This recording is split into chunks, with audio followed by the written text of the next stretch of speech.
When I was in about the 9th grade, I was madly and totally infatuated with this girl that was in my math class. I would have all these little fantasies, like similar to the movie The Notebook, where her and I were on these like cute little high school dates and eating ice cream together and walking on the beach. I knew that I never had a chance because of who I was. I didn't necessarily feel like a girl, but I didn't know that being trans was an option. She was always into those jockey guys that looked very old for their age, and I was like this puny little girl with a really high voice and just very scrawny. We were in chorus class together. I would purposely lower my voice to try to catch her attention and try to like swoon her in and win her over.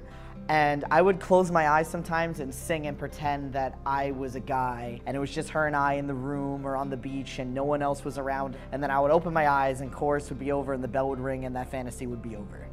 I did attempt to talk to her once. I went up to her in the locker room after gym class, and I had this like idea in my head to talk to her about a math exam, and I didn't need help with math. It was similar to the way Lindsay Lohan asks the boy, Aaron Samuels, for help in math. The whole day I practiced under my breath what I was gonna say to her, and I was so nervous, and I walked up to her in the locker room, and I just started stuttering. I'm pretty sure I might have drooled. She was very helpful. She even offered to help me with math, but I was just so nervous that I walked away. Afterwards, I was really upset because it kind of sunk in that I was in the same locker room as her. No matter how hard I tried, I was a girl at the end of the day, and I wanted her to maybe fantasize about me being like a football player in the showers with the boys in the locker room across the hallway. So the conversation actually left me more empty and alone rather than satisfied, even though I wanted to do that for so long.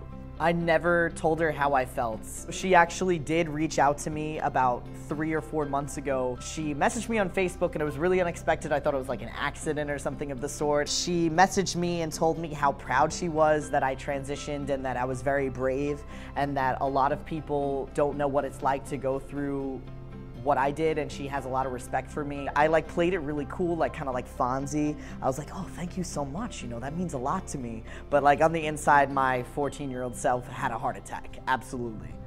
If she's watching this right now, there's one thing I could say is that I was goo goo gaga over her. She was always kind to me when I went up to her and I was stuttering and nervous. So I just want to thank her for, even though I was kind of like a doofy 9th grader, she was always supportive of me being a dweeb. And I'm pretty sure she had a weird feeling that I did have a crush on her because I made every excuse in the book to just communicate with her. So if she's watching this, thank you for totally not rejecting me and kind of letting me down in the nicest way possible.